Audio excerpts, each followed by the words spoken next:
Kaugnay sa kaso ng mga nawawalang sabungero, umapanayan po natin si PNP spokesperson, Police Brigadier General Jean Pajardo. General Pajardo, magandang umaga po.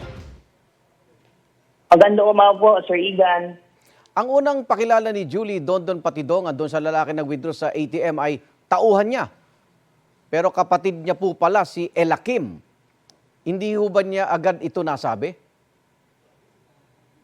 Kung narinig naman natin na Sir Igan, yung mga paunang pahayag po at interview po ni Ginoong Julie Patidongan na sinasabi niya na na mga tatauhan po niya itong mga lalaki na lumabas sa video na nagwi-withdraw po ng ATM. Pero sa ating pong pag-iimbestiga po at ayon na rin po doon sa mga unang naging pahayag nga po nitong dalawang tao na kinuha po natin sa isang Southeast Asian country po ay lumalabas na ito pong tao na nakita na nag-withdraw sa ATM ay kapatid po niya na nangangalang Elakim Patidongan po. At yung hawak nitong ATM card, pag-aari ng isa sa nawawalang sabungero.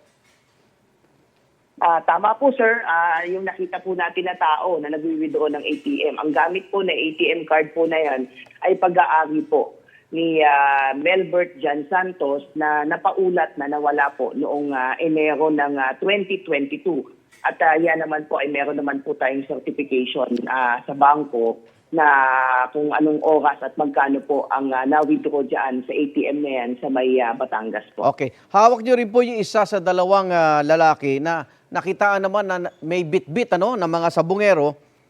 Ang sabi ninyo, kapatid po ni Dondon Patidongan pa rin ito. Pero sabi ni Julie Patidongan ay hindi at tauhan lang niya.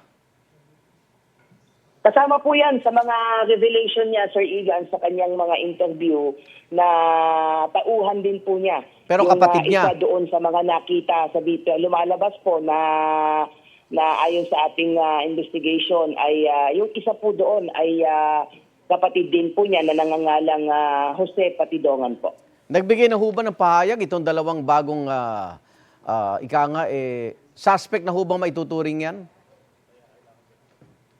Well, maituturing po sila na suspect, Sir Igan, kapag naisang pa na po natin na official po ang ating mga kaso sa DOJ. Sa ngayon po ay mga persons of interest po sila dito sa mga kaso po na ito at ngayong na-establish na po natin yung kanilang mga identities ay pwede na po natin maisampa at makapag-submit po tayo ng mga supplemental affidavit to support po itong ating mga nauna na rin pong naisampang kaso noon. May binigay na ho ba silang sinumpaang pahayag at may idinidiin ba silang utak dito?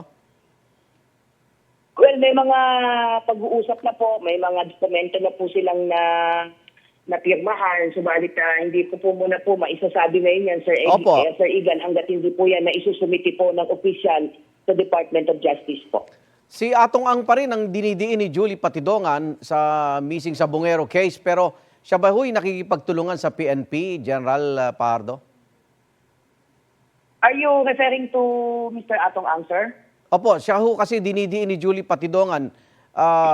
May hawak na ho ba kayong sinumpaang pahayag naman ni Julie Patidongan? Kasama po yun, sir, doon sa mga nauna na pong naisumiti po sa DOJ. May mga pangalan po na nakasama po doon at antayin po natin, sir, kung ano po ang magiging findings po, kung ang kanyang mga pahayag po at ibang mga dokumentong kanyang isinumite ay sapat po para maisap pa po ang information po ng DOJ. Okay. Bago po lumabas ito, may mga nakarating na rin sumbong sa ilang kaanak na meron daw pong mga taga-CIDG na humihimok sa kanilang kasuhan din at idiin bilang mastermind itong si Julie Patidongan. Ito ho ba'y naimbestigahan na po ng PNP? Nagkaroon na po ng pag-uusap, Sir Igan, kahapon po sa pagitan po ng mga pamilya at ang bagong liderato po ng CIDG at naipaliwanag po sa kanila. Ang ating assessment po dyan ay maaaring hindi naipaliwanag sa mga pamilya kung bakit kailangan kasuhan natin isama sa kaso itong si Julie Patidongan at itong mga dalawa pang bago nating hawak. kailangan nating maipaliwanag at naipaliwanag na rin po kahapon na ito po ay kinakailangan na maisama sila sa kaso dito relating sa mga missing sa bungero para later on ay makapag-file po ng motion ang mga prosecutor para ma-discharge po sila sa state witness. At naipaliwanag na po natin yan Opo. at naintindihan po ng pamilya po yan. Opo. Doon sa mga buto naman na nakuha sa Taal Lake, wala pa rin yung nagmamatch sa DNA sample, General? Base po sa information na shared to us ng isa sa mga tauhan po ng forensic group, doon po sa tatlong cadaver o mga buto po na na-recover po natin sa isang cemetery region po sa Batangas na kung saan ay na-establish po natin na ito po ay mula sa dalawang lalaki at isang babae, but unfortunately doon po sa 23 po na specimen sample na galing po sa mga kaanak po na mga missing sa bungero ay wala pong nag-match so far. Opo. At gaano katagal po bago makuna ng sample lahat ng buto? Nakuha na po, Sir Igan, yung mga nakuha na po doon, mga nakuha po natin doon sa sementeryo. Subalit yung mga nauna po na nakuha po natin ng mga possible human remains po doon sa ilalim po ng Taal Lake, unfortunately po, dahil sa tagal po na naka-submerge po sila sa tubig po ay wala accordingly na nakuha pong DNA profile po sa kanila. Subalit nagkausap po tayo at we were informed by the DOJ yesterday na they are exploring the possibility po na humingi po tayo ng tulong sa ating mga foreign counterparts. Sa possibility po na makapag-conduct din po sila ng DNA testing for possible extraction po ng DNA profile doon po sa mga naunang nasisid po ng mga possible human remains po. Opo. Maraming salamat, PNP Spokesperson Police Brigadier General Jean Pajardo. Ingat po kayo. Thank you, sir. Magandang umaga po.